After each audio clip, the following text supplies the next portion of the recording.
Hello students, business accounts के आज के सेशन में हम लोग डिस्कस करेंगे कैश बुक के बारे में।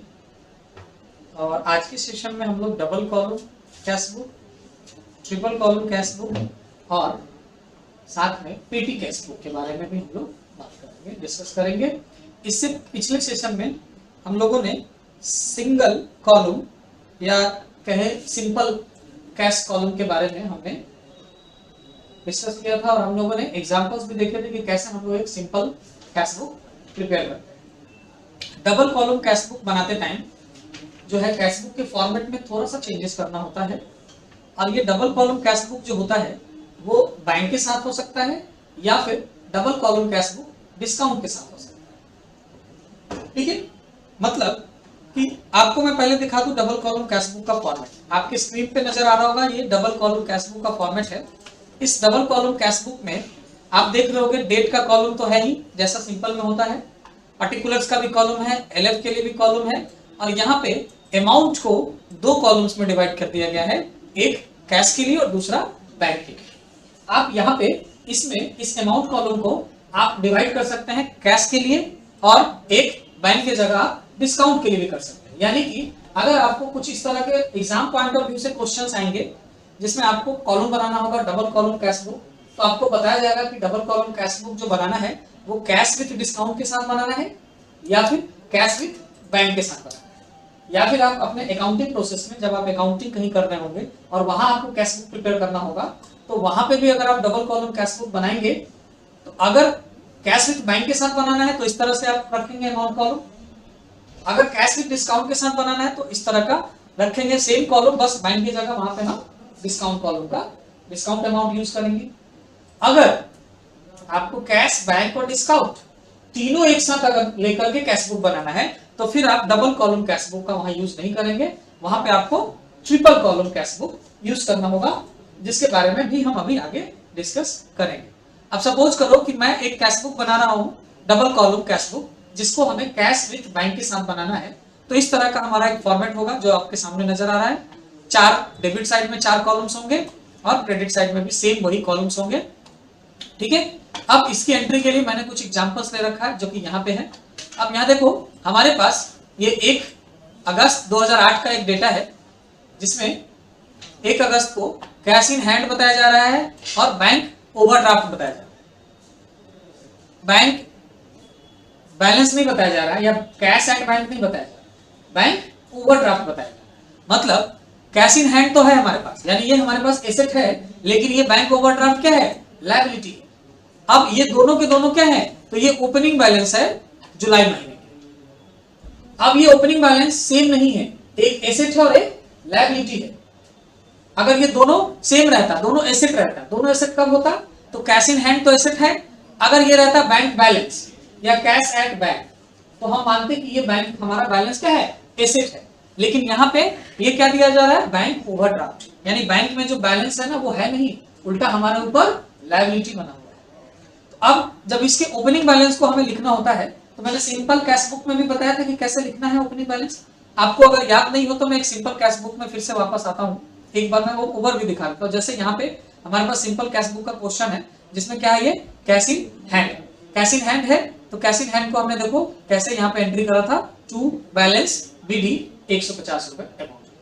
अगर यही कैश हमारे पास इन हैंड ना होके कैश अगर बैलेंस सीपी होता तो हम लोग इसको यहां लेते हैं बाय बैलेंस, यहाँ पे बैलेंस बाय बैलेंस बीडी लेते हैं 150 रुपए।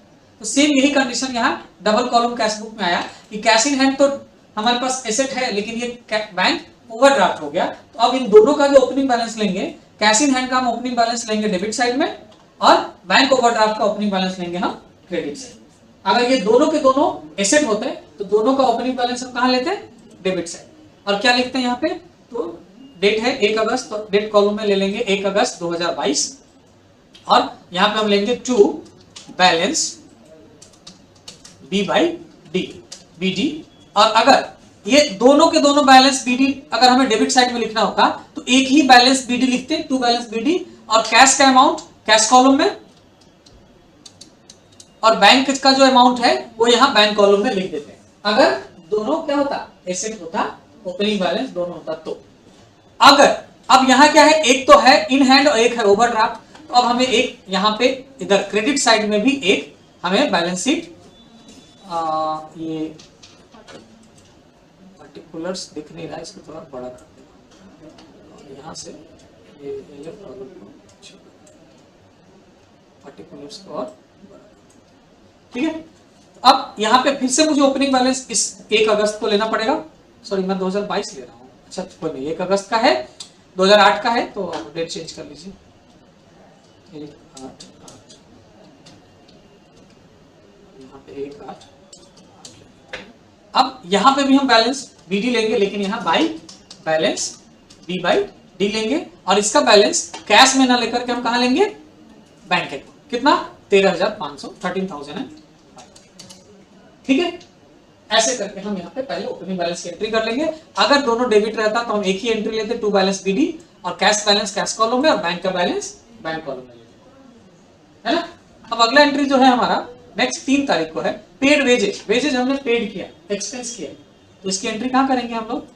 क्रेडिट साइड में 3 अगस्त 2008 की एंट्री होगी, और ये 3 अगस्त 2008 की जो एंट्री होगी वो होगा बाई, किस चीज में एक्सपेंस कर रहे हैं? वेजेज, तो यहां पे ले लेंगे बाई वेजेस अकाउंट, और अमाउंट कैश में दे रहे हैं तो कैश कॉलम में, अगर चेक से दे रहे होते तो हम क्या लेंगे? बैंक कॉलम में अमाउंट लिखेंगे। तो ये तो कैश में दिया जा रहा है तो कैश कॉलम में ले लेते हैं 200। नेक्स्ट आगे है कैश सेल्स, इनकम हो रहा है तो ये डेबिट साइड में आएगा। कब का है?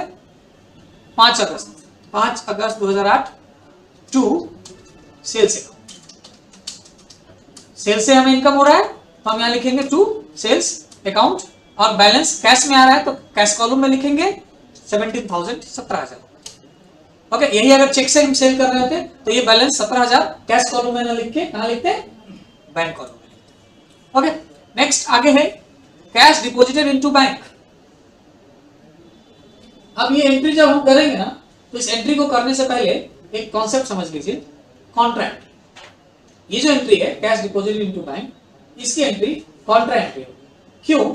क्योंकि अब हम ये जो कैश बुक बना रहे हैं वो कैश के लिए भी बना रहे हैं और बैंक के लिए भी बना रहे हैं, बना रहे हैं ना। अब ये जो कैश डिपॉजिटेड इनटू बैंक या कैश विड्रॉल फ्रॉम बैंक, इन दोनों कंडीशन में, इन दोनों ट्रांजेक्शन में कैश अकाउंट भी आ रहा है और बैंक अकाउंट भी आ रहा है, मतलब दोनों के अमाउंट भी आ रहे होंगे। और हमारे पास यहाँ जो डबल कॉलम है वो कैश के लिए भी है और बैंक के लिए भी है, तो उसकी एंट्री हमें 2 बार करनी होगी। पैरेलल एंट्री 2 बार एंट्री लेनी होगी, एक एंट्री में कैश का अमाउंट दिखाना होगा और एक एंट्री में दिखाना होगा बैंक का अमाउंट। क्योंकि कैश जब डिपॉजिट करेंगे तो हमारे बिजनेस से कैश निकल के जाएगा और बैंक अकाउंट में रिसीव हो जाएगा। तो एक जगह से हमें दिखाना होगा कि क्रेडिट हो गया और दूसरे जगह डेबिट हो गया, यानी एक में दिखाना होगा कि एक्सपेंस हो रहा है और दूसरे में दिखा रहा है कि इनकम रिसीव हो रहा है। जब कैश विड्रॉल करेंगे तो सेम उल्टा एंट्री होगा, कैश हमारे पास आ जाएगा और बैंक से पैसा निकल जाएगा। तो हमें दोनों अकाउंट में इफेक्ट दिखाना होगा कि कैश में पैसा बढ़ जाए और बैंक में घट जाए, विड्रॉल के केस में, और डिपॉजिट के केस में कैश घटे और बैंक का अमाउंट बढ़ जाए। तो मतलब एक ही एंट्री के लिए आपको यहाँ कैश बुक बनाते वक्त 2 एंट्री करना पड़ेगा। तो जब ऐसा 2 एंट्री हमें करना पड़े, सिंपली समझा रहा हूं, तो इसको बोलते हैं कॉन्ट्रा एंट्री। डिफिनीशन आप देखना चाहें तो देख सकते हो क्या होता है। A contra entry is recorded when the debit and credit affect the same parent account. मतलब डेबिट और क्रेडिट दोनों का अफेक्ट सेम पेरेंट अकाउंट कर रहा है। तो इस कंडीशन में कैश विड्रॉल फ्रॉम बैंक और कैश डिपॉजिटेड इनटू बैंक, इस कंडीशन में तो दोनों अकाउंट इफेक्ट पड़ेगा ना, डेबिट पे भी और क्रेडिट पे। तो ऐसे एंट्री को हम क्या कहेंगे? कॉन्ट्रा एंट्री हमें करना पड़ेगा, resulting in a net zero effect to the account. अब इससे क्या होगा? जीरो इफेक्ट अमाउंट का होगा, मतलब इधर भी, इधर डेबिट होगा उधर क्रेडिट होगा, तो दोनों बैलेंस क्या हो जाएगा? डेबिट साइड भी सेम अमाउंट और क्रेडिट साइड भी सेम अमाउंट होता है, तो बैलेंस दोनों का टोटल करेंगे तो सेम जीरो हो जाएगा ना। तो ये करता है। There are transaction that are recorded between cash and bank accounts. मतलब ये जो contra entry, these are transaction, मतलब कॉन्ट्रा एंट्री कब होगा? तो 2 ही कंडीशन है इसकी, कैश और बैंक के बीच जब ट्रांजैक्शन हो रहा है तभी इसकी कॉन्ट्रा एंट्री होगी। वो भी कब? जब कैश बैंक में डिपॉजिट करते वक्त कि हमें जो ट्रांजैक्शन रिकॉर्ड करेंगे तब, या कैश बैंक से विड्रॉल करते वक्त एंट्री करेंगे तब। अब यहाँ पे एक चीज ये होता है कि देखो, एक यहाँ पे और टर्म दिया कि cash withdrawal from bank for personal use. अब यहाँ कैश जो है विड्रॉल कर रहे हैं बैंक से पर्सनल यूज के लिए, यहाँ पे भी दिखाएगा कि कैश तो विड्रॉल हो रहा है बैंक से, है ना? तो क्या ये भी कॉन्ट्रा एंट्री होगा? नो, ये कॉन्ट्रा एंट्री नहीं होगा। It is not a contra entry because it does not affect the bank and cash account as required. मतलब ये बैंक और कैश दोनों को अफेक्ट नहीं करेगा। जब हम पर्सनल यूज के लिए निकालेंगे तो वहां पे एंट्री क्या हो जाती है? ड्रॉइंग टू कैश या ड्रॉइंग टू बैंक। तो यहाँ दोनों को अफेक्ट नहीं हुआ, बैंक हो रहा है या कैश हो रहा है, और एक साइड क्या ड्रॉइंग है। और कैश डिपॉजिटेड इनटू बैंक के केस में क्या होता है? दोनों अकाउंट अफेक्ट करता है, cash account bank account. Withdrawal के केस में भी bank account cash account effect होता है, लेकिन ड्रॉइंग के केस जो पर्सनल यूज के लिए विड्रॉल होता है उस केस में दोनों अकाउंट इफेक्ट नहीं होता। तो आपको कैश विड्रॉल अगर आप ड्रॉइंग के लिए कर रहे हैं, पर्सनल यूज के लिए कर रहे हैं, या आप कैश विड्रॉल किसी ऑफिस यूज के लिए कर रहे हैं, देन ऑफिस यूज के लिए कर रहे हैं तो वो तो ऑफिस के नाम पे डाल सकते हैं, लेकिन उस समय में सिंपली ये समझना है कि कैश डिपॉजिट हो रहा है बैंक में ऑफिस के काम का, बिजनेस के काम का, या कैश विड्रॉल हो रहा है बिजनेस के काम के लिए या डिपॉजिट हो रहा है, उस कंडीशन में हम कॉन्ट्रा एंट्री करेंगे। तो कॉन्ट्रा एंट्री करते वक्त एंट्री क्या होगी? तो इसके लिए इसकी जर्नल एंट्री देखो।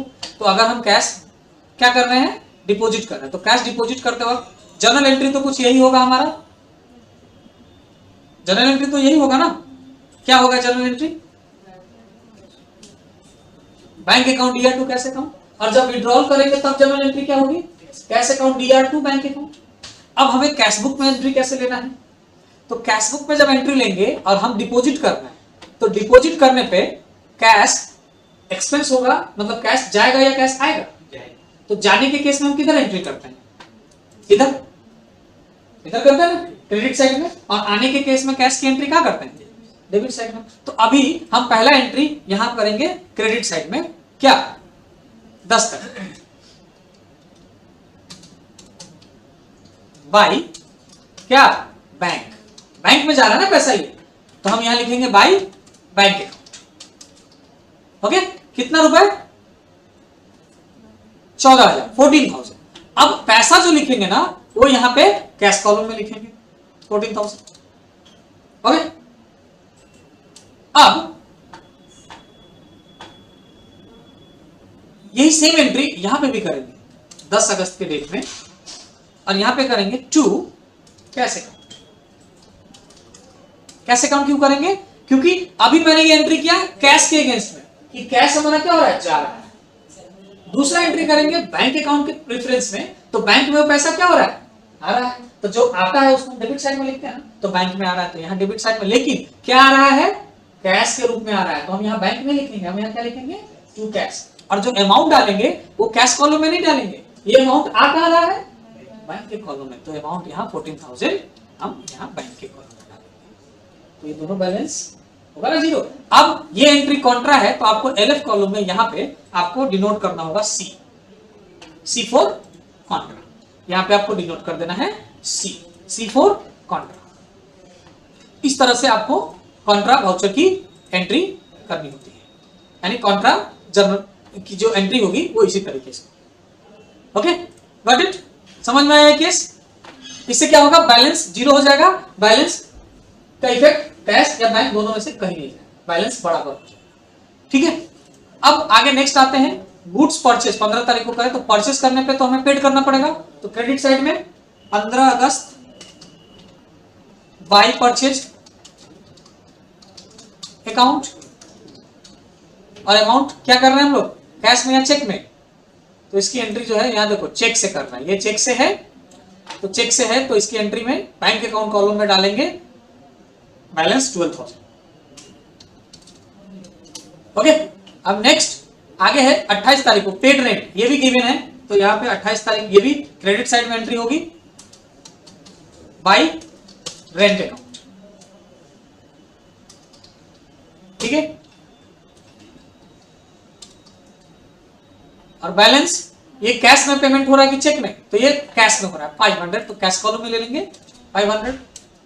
अब आगे नेक्स्ट एंट्री है drew from bank for personal use. अभी देखो, अभी मैंने बताया था ना कि पर्सनल यूज के लिए होगा तो कॉन्ट्रा नहीं होगा, ड्रॉइंग। तो ये भी क्या होगा? कैश बैंक विड्रॉल हो रहा है, तो ये भी पैसा बैंक से निकल रहा है पर्सनल यूज के लिए, ड्रॉइंग के लिए। ये भी तो एक्सपेंस है, जा रहा है, तो ये भी कहां करेंगे एंट्री, क्रेडिट साइड में। कब का है, 25 का। अच्छा, इससे ऊपर वाला 20 का था, 25/8/2008 बाई, और यहाँ पे क्या लेंगे, ये जो पर्सनल यूज के लिए होता है तो ड्रॉइंग अकाउंट, यहाँ ले लेंगे ड्रॉइंग अकाउंट, और यहाँ बैंक से निकल रहा है तो पैसा अमाउंट बैंक वाले कॉलम में लेंगे, कितना है 400। ओके, नेक्स्ट है पेड सैलरी, तो पेड सैलरी यानी ये भी एक्सपेंस, तो ये भी डेबिट साइड में, कितने तारीख को, 26/8/2008 बाई सैलरी अकाउंट, और अमाउंट कैश कॉलम में ले लेंगे 1000। अब ये एंट्री कंप्लीट। अब इसका टोटलिंग करेंगे ना, तो अब टोटलिंग करते वक्त हम कैश कॉलम का टोटल अलग, बैंक कॉलम का टोटल अलग करेंगे, दोनों साइड का टोटल अलग अलग कर लेंगे, और जो ज्यादा अमाउंट होगा टोटल अमाउंट कॉलम में हम पहले वो अमाउंट लिख देंगे एज यूजुअल, जैसे बाकी सारे कैश बुक में हमने किया या लेजर्स में करते हैं। तो इन दोनों अमाउंट को जोड़ा जाए तो ये हो जाएगा 34,500। किसका, डेबिट साइड कैश अमाउंट हुआ 34,500, और अगर इस कैश अमाउंट को जोड़े क्रेडिट साइड को तो ये क्या बनेगा 15,800, मतलब यही अमाउंट ज्यादा है, तो हम टोटल में यहाँ ले लेते हैं 34,500, और यही सेम अमाउंट हम यहाँ इस कैश कॉलम में भी ले लेंगे, क्रेडिट साइड में भी, क्योंकि दोनों में सेम अमाउंट रखना होता है। अब बैंक का टोटल करें तो इधर 14,000 है डेबिट साइड में, और इधर अगर सारा जोड़े तो क्या आ जा रहा है,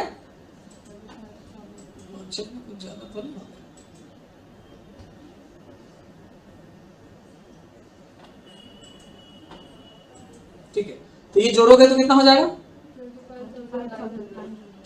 13, 12, 25 और 500 और 25,900, तो ज्यादा तो यही हो गया, इधर तो 14,000 है।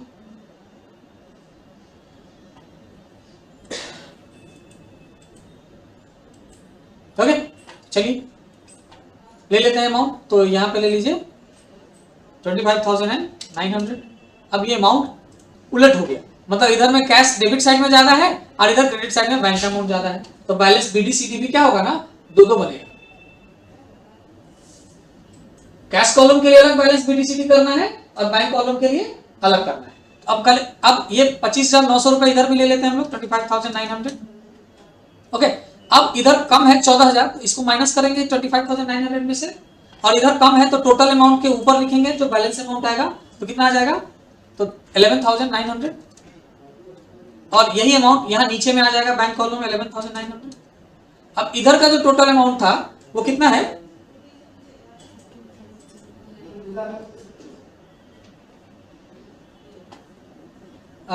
14, 15, 15,700 माइनस कर लीजिए 34,500 और 15, और ये कितना है 700। अब इन दोनों को माइनस करें तो आता है 18,800 रुपए, 18,800। तो ये तो ज्यादा अमाउंट था इधर, तो इधर नीचे में ले लेंगे 18,800, और इधर टोटल में कम है तो इधर ऊपर में लेंगे 18,800। अब यही अगर कैश कॉलम और बैंक कॉलम दोनों में अगर टोटल अमाउंट डेबिट साइड में ज्यादा होता तो हमारा बीडी एक ही साइड होता दोनों, क्योंकि जिधर ज्यादा अमाउंट उधर बैलेंस बीडी, लेकिन यहाँ कैश का अमाउंट डेबिट साइड में ज्यादा है तो बैलेंस बीडी कैश का हो जाएगा डेबिट साइड में, लेकिन वही बैंक अमाउंट का कॉलम में बैंक अकाउंट का बैलेंस क्रेडिट साइड में ज्यादा है, तो बैंक बैलेंस जो बीडी होगा वो क्रेडिट साइड में हो जाएगा। अब हम लोग बैलेंस बीडी सीडी करें तो ये बैलेंस नीचे आएगा जो है वो टू बैलेंस कैश का टू बैलेंस बीडी हो जाएगा, क्योंकि ये बैलेंस सॉरी बीडी, और ये नेक्स्ट मंथ यानी 1 सितंबर 2008 के लिए हो जाएगा। और यहाँ अमाउंट यहाँ पे बैलेंस सीडी भी है, टू बैलेंस सीडी भी करना पड़ेगा यहाँ, क्यों, क्योंकि ये बैंक बैलेंस 31 अगस्त 2008 को ये बैलेंस बैंक के लिए क्या है सीडी बन गया, और ये बैलेंस कैश के लिए बीडी है इसी मंथ में। और यही चीज सेम यहाँ पे हम कॉपी कर लें और यहाँ पे भी देना पड़ेगा, लेकिन यहाँ बाई के जगह टू के जगह बाई लेना पड़ेगा, ठीक है, और यहाँ पे भी टू के जगह बाई करना पड़ेगा। अब यहाँ देखो उल्टा हो गया, यहाँ पे कैश बैलेंस बैलेंस सीडी है, अब बैंक बैलेंस बैलेंस बीडी है, तो बैलेंस बीडी जो होगा वो नेक्स्ट मंथ यानी 1 सितंबर, और ये 31 अगस्त। इस तरह से ये बैलेंस बीडी और सीडी बनेगा इसका डबल कॉलम कैश बुक में। अब ऐसा जरूरी नहीं है कि हर समय डबल कॉलम कैश बुक बनाते टाइम आपको दो दो बार बैलेंस बीडीसीडी आएगा। ऐसा हो सकता है कि हमारे दोनों बैलेंस डेबिट साइड में ही ज्यादा हो, तो यहाँ बैलेंस बीडी एक ही लिखना होगा और दोनों का टोटल यहाँ नीचे में आ जाएगा बैलेंसिंग, और बैलेंस सीडी यहाँ ऊपर लेना पड़ेगा और दोनों का टोटल यहाँ ऊपर में आ जाएगा, बैलेंस जो बच के आएगा। लेकिन अगर इस तरह का सिचुएशन आएगा तो बैलेंस एक बीडी और सीडी होगा। अब इसका जो अगला नेक्स्ट, अब इसमें ओपनिंग बैलेंस जो हम मानेंगे सितंबर के लिए, तो कैश इन हैंड होगा ये 18,800, यानी अगले महीने के लिए to balance BD cash in hand में जाएगा, लेकिन ये बैलेंस फिर से बीडी हो गया क्रेडिट साइड में, यानी फिर ये बैलेंस बीडी बाई साइड में बैलेंस ओवरड्राफ्ट हो जाएगा बैंक का नेक्स्ट मंथ में, क्योंकि ये बैलेंस सीडी कहां आ गया, बैलेंस बीडी क्रेडिट साइड में है, क्रेडिट यानी लायबिलिटी।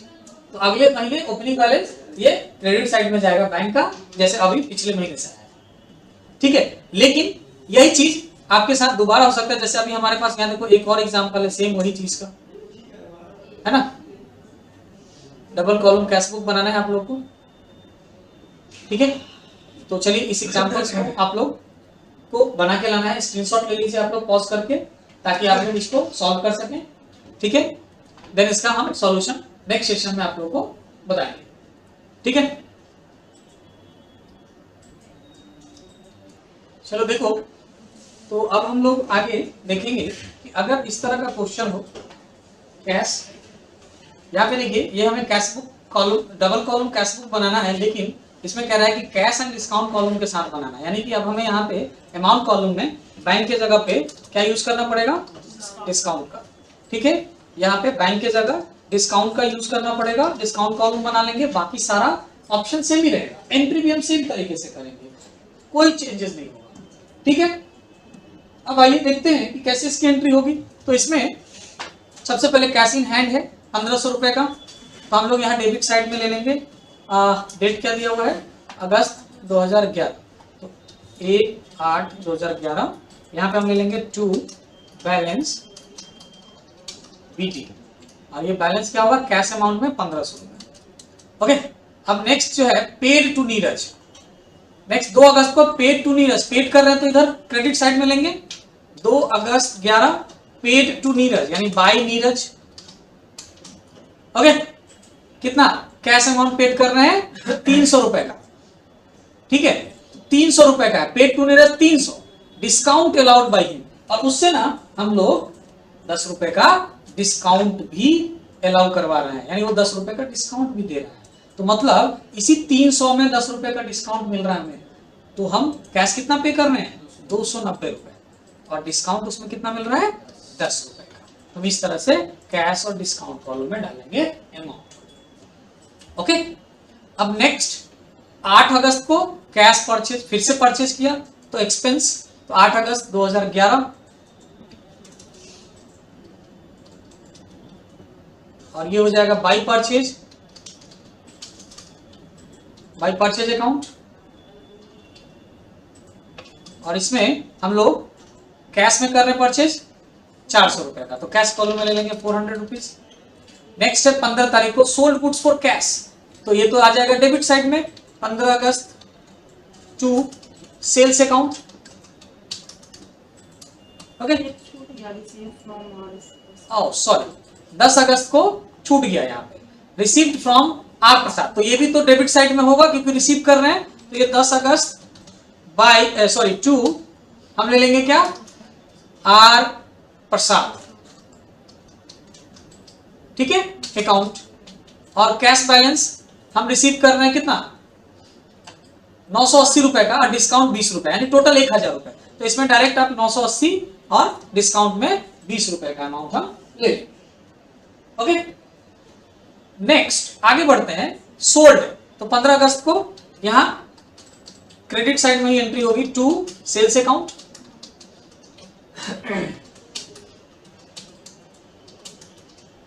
और कैश कॉलम में हम डालेंगे कितना, 400 रुपए।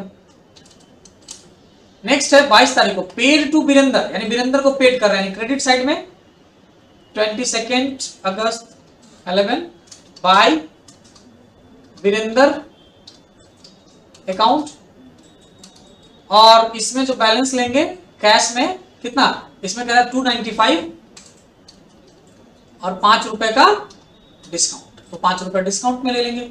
अगला है 25 को पेड वेजेस, तो ये भी हम डेबिट क्रेडिट साइड में ही लेंगे, बाय वेजेस अकाउंट, और अमाउंट कैश कॉलम में ले लेंगे 50 रुपीज का। नेक्स्ट है इसमें paid to Sanjeev in full settlement of his account which show a credit balance 400, मतलब 400 रुपए का क्रेडिट था, उसको हम पेड किए संजीव को, कितना 390 रुपए का, यानी 10 रुपए का डिस्काउंट ले लिए हैं। तो अब यहाँ डिस्काउंट बताया नहीं, लेकिन फुल सेटलमेंट है तो 10 रुपए तो हम अब देंगे नहीं उसको, मतलब 10 रुपए डिस्काउंट है, तो ये भी हम क्रेडिट साइड में एंट्री कर लेंगे 30/8/2011 बाई संजीव अकाउंट, और बैलेंस यहां लेंगे 390 रुपए कैश अमाउंट और 10 रुपए का डिस्काउंट। अब जब हम टोटल करेंगे ना, तो बैलेंस बीडीसीडी सिर्फ कैश का होगा, डिस्काउंट का नहीं होगा। डिस्काउंट जो जितना है टोटल उतना ही करके हम छोड़ देंगे, क्योंकि टोटल को हमें क्लोजिंग और ओपनिंग नहीं करना होता। टोटल ये नहीं होता डिस्काउंट की आज हमारा इतना है, अगले दिन इतना, अगले महीने फिर इतना जुड़ जाएगा। डिस्काउंट तो आज आया, आज का आज, उसका आया गया, काम खत्म। तो इसका सिर्फ टोटलिंग करेंगे, तो ये 20 रुपए का डिस्काउंट है। ये डिस्काउंट हमने क्या किया है, दिया है, और ये लिया है हमने कितने का, 10, 10 और 5 यानी 25 रुपीज का। टोटल बैलेंस करें तो ये कैश बैलेंस हो गया 1500, 419 और 980, तो 2880 रुपीज, यानी 2880 रुपीज हो जाएगा इसका टोटल, यहाँ पे दिख रहा है।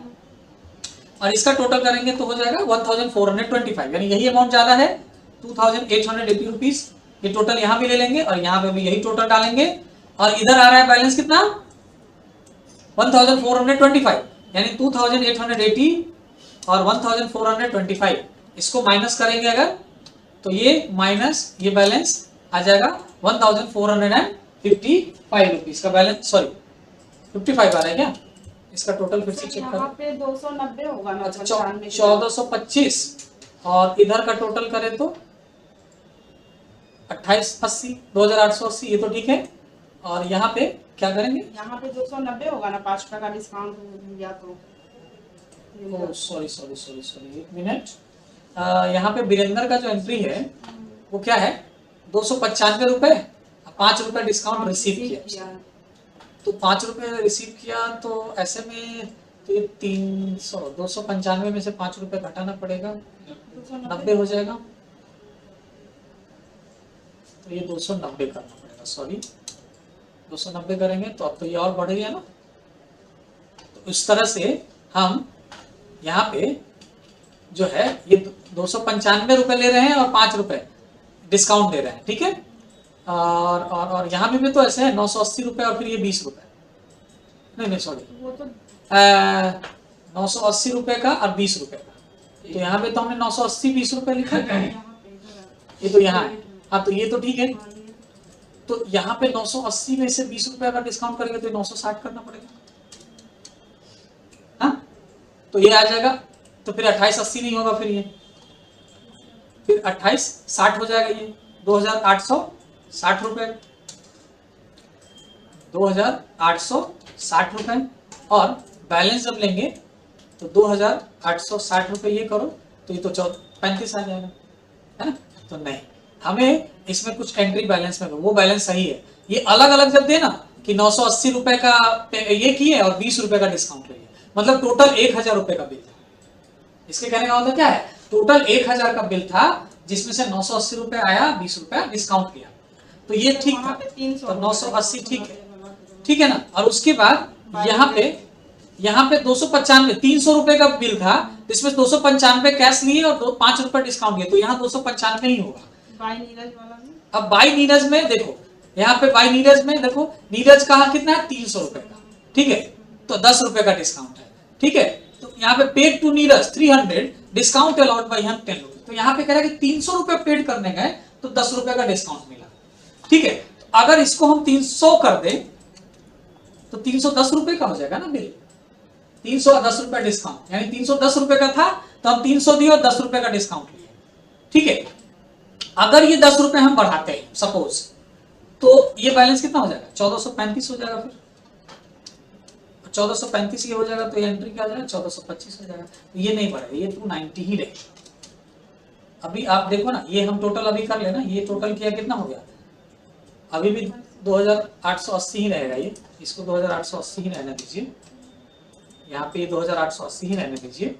और ये जो अमाउंट है इसका टोटल कीजिएगा तो क्या आएगा 1425, तो ये 1425 कर लीजिए। तो आपके पास यहाँ पे बैलेंस ये वाला 2880 कीजिए तो बैलेंस आ जाएगा 1455 रुपये का। ठीक है, एक मिनट, और यहाँ पे तो ठीक है 390 10 रुपये, ये भी ठीक है, ये 25 रुपये का ठीक है। एक मिनट, क्वेश्चन एक बार फिर से ऊपर से मैच करा लेते हैं। कैश इन हैंड 1500 रुपए, तो टू बैलेंस बिली हो गया 1500 रुपए कैश में। Paid to Neeraj 300 discount allowed by, paid किए तो इधर हो गया बाय नीरज 290, पेड किए 10 रुपए का डिस्काउंट आ गया। ठीक है, अगर हम ये 300 कर ले, ठीक है 300 ये कर ले तो ये 1425 की जगह 1435 आ जाएगा, अब 1445 आ जाएगा। हाँ ठीक है, ये 300 रुपए ही लेंगे, 300 रुपए का पेड किया 10 रुपया डिस्काउंट लेंगे। ठीक है, ये ठीक है, ये ऐसा ही रहेगा। तो यहाँ पे अब टोटल अमाउंट बन के आ जाएगा कितना 1435 और इधर 2880, दोनों का डिफरेंस निकालेंगे तो 1445, तो इधर कम है तो 1445 या ऊपर में, और ये बैलेंस हो जाएगा क्या by balance C by D, यानी बैलेंस सी डी, और ये हो जाएगा 31 अगस्त 11 को, और यही अमाउंट यहाँ पे नीचे आ जाएगा 1445, और ये हो जाएगा टू बैलेंस बीडी, और ये अमाउंट हो जाएगा 1 सितंबर 2011 का। इस तरह से आपको ये डबल कॉलम बनाना होता है। सेम प्रोसेस है, वहां हम लोग कैश और बैंक दोनों का बीडीसीडी कर रहे थे, यहाँ हम डिस्काउंट अगर लेंगे तो हमें सिर्फ कैश का बीडीसीडी निकालना है, डिस्काउंट का कोई बीडीसीडी यानी कोई ओपनिंग और क्लोजिंग बैलेंस हमें पता नहीं करना, क्योंकि इसकी कोई जरूरत ही नहीं होती है। ठीक है, अब आते हैं आगे बढ़ते हैं हम लोग। ये तो हो गया, एक तो होमवर्क आपको मैंने दिया, जो आप लोग को होमवर्क करना है, ये वाला क्वेश्चन आप लोगों ने नोट कर लिया होगा। नेक्स्ट आगे बढ़ते हैं, और अब हम लोग चलते हैं ट्रिपल कॉलम कैश बुक। ये ट्रिपल कॉलम कैश बुक हम लोग बनाएंगे, इसे मैं कर देता हूं डिलीट। ओके, और ये हमारे पास है question triple column cash book के लिए। एक question double column cash book का भी है, ठीक है, ये भी आप बना सकते हो। इसमें देखो बैंक बैलेंस, बैंक का भी है बैलेंस, और यहाँ कैश का भी बैलेंस है, तो ये भी एक क्वेश्चन है, आप इसको भी सॉल्व कर सकते हैं आप लोग। ये बैलेंस, ये क्वेश्चन आप लोग पॉज करके स्क्रीनशॉट ले लीजिए, और हम लोग ट्रिपल कॉलम कैश बुक में जाते हैं, ये बनाएंगे हम लोग। तो ट्रिपल कॉलम कैश बुक में कैश, बैंक और डिस्काउंट, कैश बुक वही रहेगा, बस अमाउंट कॉलम 3 हिस्सों में बढ़ जाएगा, डेबिट साइड में भी और क्रेडिट साइड में भी। और ये 3 हिस्से में क्या क्या होगा, एक कैश के लिए, दूसरा बैंक के लिए, और तीसरा डिस्काउंट के लिए। तो यहाँ कैश और बैंक का बीडीसीडी करेंगे, डिस्काउंट का यहाँ भी नहीं करेंगे। ठीक है, सेम आगे बढ़ते हैं हम लोग, स्टार्ट करते हैं। अब हमारे पास देखो यहाँ कैश इन हैंड बैलेंस है और कैश एट बैंक बैलेंस है, मतलब दोनों बैलेंस हमारे पास एसेट के रूप में है, यानी दोनों का बैलेंस बीडी कहाँ होगा, इधर डेबिट साइड में। तो अब देखो इसका एंट्री कैसे करना है आपको। 1 दिसंबर 2007 की है, तो 1/12/2007, अब यहाँ लेंगे टू बैलेंस बीडी। ठीक है, कैश कॉलम में कैश का बैलेंस 200 और बैंक कॉलम में बैंक का बैलेंस 1800, तो यहाँ ले लीजिए कैश कॉलम में 200 रुपए और इसी में बैंक कॉलम में 1800 रुपए। क्योंकि ये बैंक ओवरड्राफ्ट नहीं है, इसलिए मुझे यहाँ पे बैलेंस बीडी उसका क्रेडिट साइड में लिखने की जरूरत नहीं है, एक ही बैलेंस बीडी लिखेंगे डेबिट साइड में, और दोनों अमाउंट हम यहाँ मेंशन करेंगे। यही मैं बता रहा था डबल कॉलम कैश बुक के टाइम में। ओके, अब आगे बढ़ते हैं, नेक्स्ट अगला क्वेश्चन लेते हैं। अगला क्वेश्चन है 4 दिसंबर, received cash from Ram 95 rupees, allowed him discount 5 rupees. तो हम लोग यहाँ पे रिसीप्ट की एंट्री डेबिट साइड में करेंगे 4 तारीख को, तो 4/12/7 दिसंबर टू किससे रिसीव कर रहे हैं, राम से 95 रुपीज, तो to Ram account 95 rupees cash amount में, और 5 रुपए का जो डिस्काउंट है वो डिस्काउंट का। ओके, नेक्स्ट है दिसंबर, purchase stationery 4 rupees, cash 20 rupees. ठीक है, तो इधर हम लोग क्रेडिट साइड में आ जाएंगे। इसका डेट, इसका ये बड़ा हुआ है,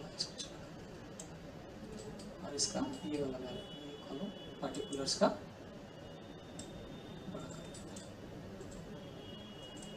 ठीक है। अब डेट 6 दिसंबर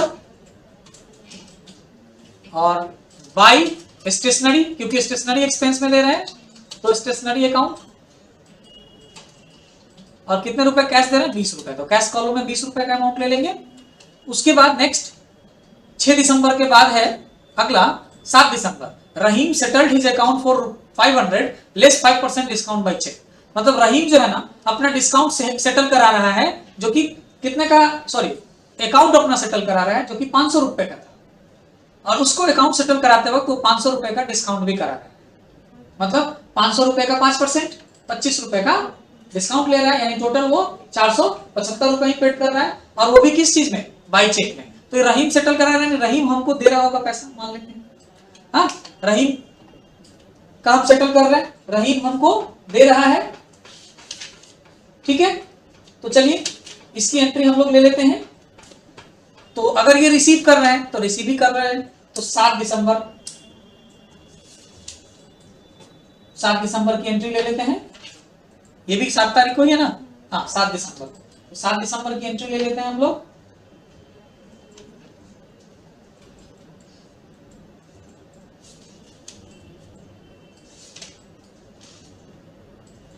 टू रहीम अकाउंट हो जाएगा यहाँ पे डेबिट साइड में, 7 दिसंबर 2000 को छोड़ो, दिसंबर रखो, टू रहीम अकाउंट, और ये बैलेंस चेक में मिल रहा है तो हम पैसा कैश कॉलम में ना डाल के बैंक कॉलम में डालेंगे 475 रुपए, और डिस्काउंट कॉलम में ले लेंगे 25 रुपए, टोटल 500 हो गए। अगला क्वेश्चन 12 दिसंबर पेड श्याम बाय चेक 330 रुपए, मतलब हम श्याम को पेड कर रहे हैं, यानी हम एक्सपेंस कर रहे हैं, तो इसकी एंट्री क्रेडिट साइड में कितने तारीख को है, 12 दिसंबर। तो यहाँ पे डेट ले लेंगे 12 दिसंबर, और यहाँ पे करेंगे by Shyam account, by Shyam account, और ये पैसा कैसे पेड कर रहे हैं, हम चेक में कर रहे हैं, कितने का 330 रुपए का, तो बैंक कॉलम में ले लेंगे 330 रुपीज। ओके, अब नेक्स्ट आते हैं, और अगला एंट्री जो है वो है 18 दिसंबर को paid sundry expenses, sundry expenses में 30 रुपए का कैश पेड कर रहे हैं, तो एक्सपेंसेस क्रेडिट में ही एंट्री ले लीजिए, बाय सन्ड्री एक्सपेंसेस, मैं शॉर्ट में ले रहा हूं, और ये पैसा कैश में पेमेंट हो रहा है तो कैश कॉलम में ले लेंगे 30 रुपीज। नेक्स्ट हो रहा है 23 दिसंबर को पेड जदू इन कैश 190 रिसीव डिस्काउंट 10 रुपए, मतलब जदू को हम लोग पेड कर रहे हैं 19 दिसंबर को, 19 नहीं है 23 दिसंबर को, और तो यहां ले लेंगे बाई जद्दू अकाउंट, और पैसा जो है वो हम कैश में दे रहे हैं तो कैश में ले लेंगे 190 रुपीज, और डिस्काउंट कॉलम में ले लेंगे 10 rupees. Okay, next 24 December withdraw from bank for office use, bank से पैसा विड्रॉ हो रहा है ऑफिस यूज के लिए, बैंक से जो पैसा विड्रॉ हो रहा है कितने रुपए का, 100 रुपए का ऑफिस यूज के लिए, तो पैसा तो बैंक से विड्रॉल हो रहा है, और जब बैंक से विड्रॉल होता है पैसा कैश या बैंक में डिपॉजिट होता है तो उसके लिए मैंने अभी क्या बताया था, कॉन्ट्रा एंट्री करते हैं, तो इसकी भी एंट्री कॉन्ट्रा होगी।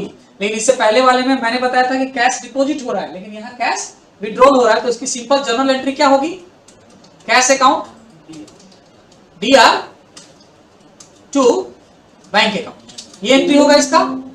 अब इसको सेटल तो दोनों करना पड़ेगा, तो जो मैंने डबल कॉलम कैश बुक में बताया था डिपॉजिट का, उसका ठीक उल्टा यहाँ इसका विड्रॉल का होगा।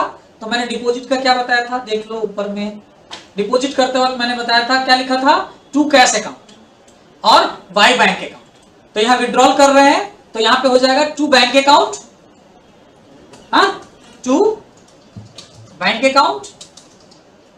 ओके, विड्रॉल के केस में कितने तारीख को, 24 दिसंबर को, और पैसा कैश कॉलम में लिखेंगे 100 रुपए का, क्योंकि बैंक में आ रहा है कैश के थ्रू, तो कैश कॉलम में बैलेंस लिखेंगे। और यही सेम एंट्री यहां फिर से करेंगे क्रेडिट साइड में 24 दिसंबर को बाय कैश अकाउंट, और ये पैसा बैंक अकाउंट में लिखेंगे बैंक कॉलम में 100 रुपए का, ठीक है। विड्रॉल में ठीक उल्टा हो जाएगा, क्यों, इसका इफेक्ट देख लो। तो हम यहाँ पे बैंक पैसा आ कहाँ रहा है, आ रहा है बैंक में, तो हमने डेबिट साइड में लेना है, आ रहा है बैंक में तो टू बैंक अकाउंट, जा रहा है कहां से, कैश से, तो क्रेडिट साइड में लिखना है बाय कैश अकाउंट, और अमाउंट बैंक में जा रहा है तो यहाँ बैंक कॉलम, यहाँ कैश में आ रहा है तो कैश कॉलम में लेंगे। और यहाँ पे एलएफ कॉलम में क्या ले लेंगे, सी। कॉन्ट्रा के लिए हम लोग यहाँ सी डिनोट कर देंगे कॉन्ट्रा एंट्री। ओके, आप सामने सामने पैरेलल भी ले सकते हैं, अलग अलग भी ले सकते हैं। अगला जो एंट्री है इसमें वो है हमारा नेक्स्ट 28 दिसंबर को withdraw for bank for personal use के लिए। तो पर्सनल यूज के लिए कॉन्ट्रा नहीं माना जाता, तो इसकी एंट्री हम लोग करेंगे क्या, drawing account, bye drawing account. और पैसा बैंक से निकल रहा है तो यहाँ बैंक कॉलम में ले लेंगे कितना, 150 rupees. Okay, next about goods by cheque, goods purchase हो रहा है चेक से, तो ये भी हम लोग कहां एंट्री करेंगे, क्रेडिट साइड में। 29 दिसंबर बाय परचेज अकाउंट,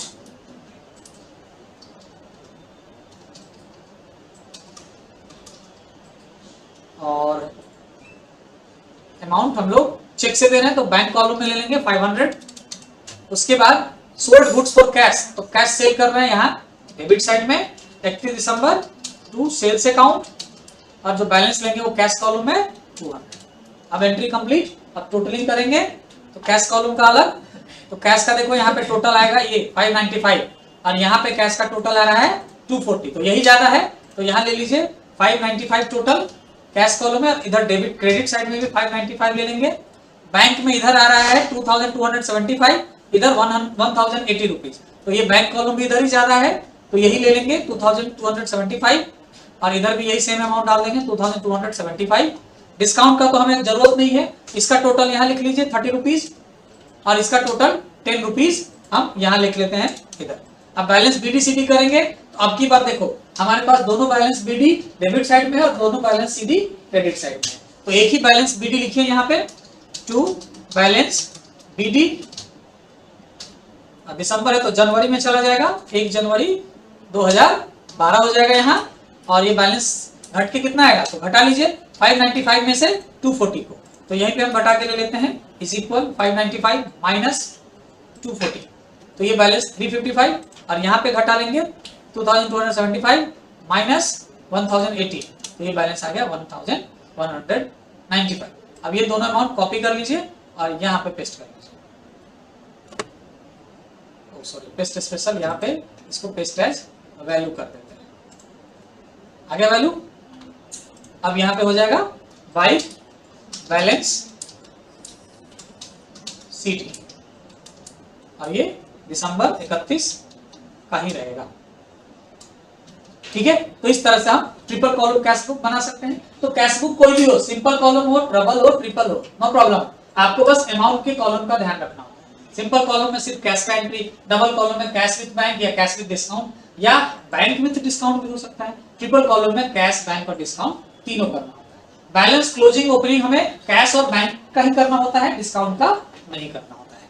ओके, तो ये डबल कॉलम हो गया, पेटी कैश बुक रहा जो हम लोग नेक्स्ट सेशन में करेंगे। ओके, चलिए फिर मिलते हैं नेक्स्ट सेशन में, इनका प्रैक्टिस कीजिए। और ट्रिपल कॉलम कैश बुक आप लोग गूगल से या बुक्स वगैरह से लेकर के और उसका आप लोग सॉल्यूशन करिए, प्रैक्टिस कीजिए। मिलते हैं नेक्स्ट सेशन में। Okay, thank you.